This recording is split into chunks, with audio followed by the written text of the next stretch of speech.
अस्सलाम वालेकुम दोस्तों, मैं हूं आपके साथ आयशा और आप देख रहे हैं आपका फेवरेट यूट्यूब चैनल खबरी मीटर। आज के इस वीडियो में हमारी सबसे पहली खबर उदयनिधि स्टालिन से जुड़ी होगी, क्योंकि आज का सबसे हॉट टॉपिक उदयनिधि ही है। फिलहाल इस मामले में दो अपडेट्स हैं। पहला अपडेट तो यह है कि उदयनिधि के खिलाफ दिल्ली में एफआईआर हो चुकी है और दूसरा अपडेट ये है कि उदयनिधि अब भी अपने बयान पर कायम है। वो अब भी ये कह रहे हैं कि सनातन धर्म को ख़त्म कर देना चाहिए। हालांकि वो ये भी मानते हैं कि उन्होंने ये कभी नहीं कहा कि हिंदुओं को मार देना चाहिए, ये सिर्फ बीजेपी के दिमाग की उपज है। उदयनिधि एक एग्जाम्पल देकर ये समझाने की कोशिश की कि उनका बयान ठीक वैसा ही है जैसे पीएम मोदी का कांग्रेस को लेकर होता है। वो ये कहते हैं कि पीएम मोदी अक्सर ये कहते हैं कि वो भारत को कांग्रेस मुक्त बनाएंगे। क्या इसका मतलब ये होता है कि मोदी सारे कांग्रेसियों को मारने की बात कर रहे हैं? अगर नहीं तो फिर मेरा भी कहने का मतलब भी यही था कि सनातन धर्म खत्म होना चाहिए, ना कि सनातन को मानने वाले। फिलहाल बीजेपी इस मामले में जोरों शोरों से उठ रही है। बीजेपी का ऐसा कोई लीडर नहीं है जिसने इस मामले में प्रतिक्रिया नहीं दी हो और वो ये भी कह रहे हैं कि कांग्रेस इंडिया अलायंस के जरिए हिंदुओं और हिंदुओं से जुड़े धर्म को ख़त्म करना चाहती है। खैर, अब आगे बढ़ते हैं और आपको पीएम मोदी के इंटरव्यू से जुड़ी कुछ बातें बताती हूँ, क्योंकि कल जो पीएम मोदी ने इंटरव्यू दिया है उनका ताल्लुक देश के मुसलमानों से है।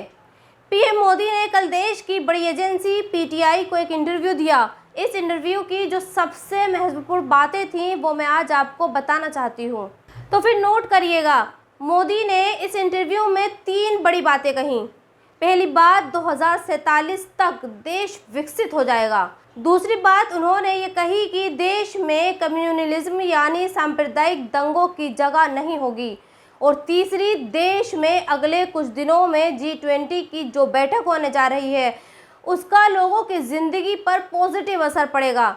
यकीनन मुझे भी खुशी है और मैं भी चाहती हूँ कि देश तरक्की करे और देश का नाम रोशन हो। लेकिन मैं आपका ध्यान मोदी की कही बात पर लाना चाहती हूँ और मैं चाहती हूँ कि आप गौर से सुने, क्योंकि ये देश के मुसलमानों के लिए बहुत ही ज़रूरी है। मोदी जी ये कहते हैं कि देश को वो दंगा मुक्त बनाएंगे और सांप्रदायिक दंगों की देश में कोई जगह नहीं होगी। लेकिन आज आप ये खबरें देखिए और खुद ये तय कीजिए कि मोदी जी जो कहते हैं उसमें कितनी सच्चाई होती है। ये वीडियो कल से सोशल मीडिया पर वायरल हो रहा है। इस वीडियो के बारे में कहा जा रहा है कि राजस्थान के जयपुर में जब एक मुस्लिम महिला बैंक में किसी काम से गई तो उसे बैंक के गेट पर खड़े गार्ड ने रोक लिया और ये कहा कि बुर्का पहनकर आना बैंक में अलाउड नहीं है।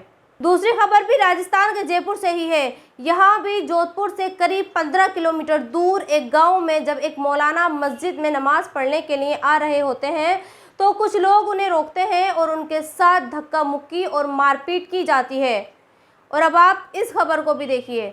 यूपी के वाराणसी में पुलिस की तरफ से एक नोटिस जारी किया जाता है जिसमें ये कहा जाता है कि जितनी भी मस्जिदों में जमाती ठहरे हुए हैं उन सबको बाहर निकाला जाए। और उन्हें न सिर्फ बाहर निकाला गया बल्कि रेलवे स्टेशन पर भी छोड़ा गया और ये हिदायत भी दी गई कि वो भविष्य में कभी भी जमाती के तौर पर वाराणसी न आए। खैर दोस्तों, ये सब कहने की बातें हैं।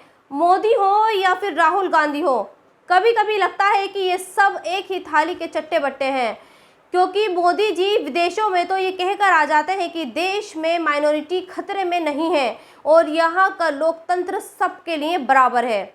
उधर राहुल गांधी ये कहते रहते हैं कि बीजेपी वालों ने लोगों के हाथों में केरोसिन दे रखा है, लेकिन जब ये केरोसिन राजस्थान में मुसलमानों पर डाला जाता है तो उनकी जुबान सिल जाती है।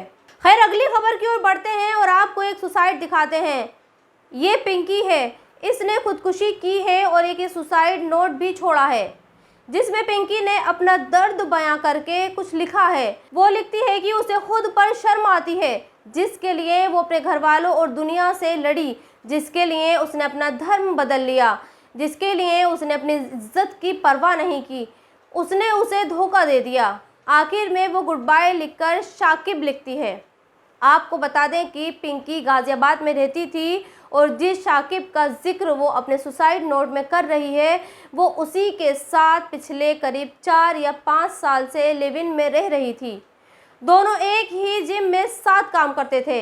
इसी जिम में दोनों के बीच प्यार हुआ और फिर ये लोग लिव इन में रहने लगे। अब अगली खबर की ओर बढ़ते हैं और ये बात हरीश साल्वे की करते हैं।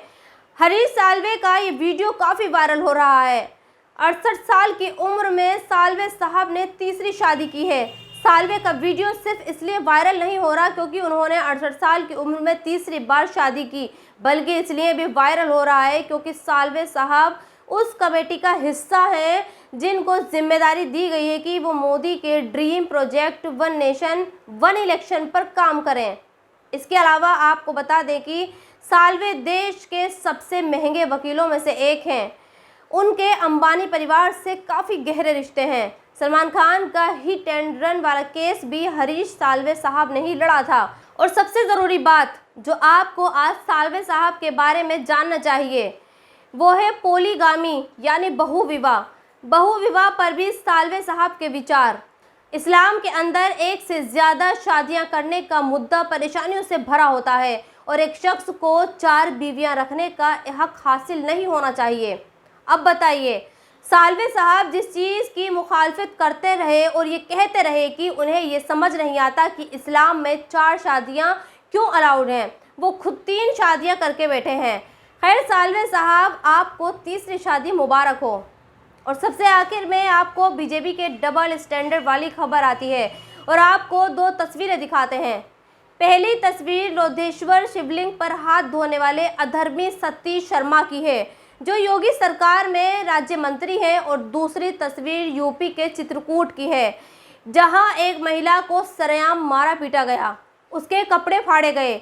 यहाँ इन दोनों तस्वीरों को दिखाना मकसद सिर्फ इतना है कि जब क्राइम या फिर धर्म से खिलवाड़ गैर बीजेपी या फिर गैर बीजेपी शासित राज्य में होती है तो फिर सारे आईटी सेल वाले काम पर लग जाते हैं, लेकिन जब यही काम बीजेपी वाले करते हैं तो सबको सांप सूंघ जाता है। राजस्थान में महिला के कपड़े फाड़े जाते हैं तो बीजेपी गदर मचा देती है, लेकिन जब यही काम चित्रकूट में होता है तो वो खामोशी के साथ चादर ओढ़ लेते हैं। उदयनिधि स्टालिन सनातन धर्म पर उंगली उठाते हैं तो बीजेपी वाले उस उंगली को काटने की चाहत रखते हैं, और जब शिवलिंग पर हाथ उनका एक मंत्री धोता है तो हर तरफ खामोशी छा जाती है। दोस्तों, इस वीडियो में इतना ही। उम्मीद है कि आपको ये खबरें पसंद आई होंगी और आप कमेंट लिखकर मुझे अपनी राय ज़रूर बताएंगे। तो फिर खुश रहिए, स्वस्थ रहिए। शुक्रिया।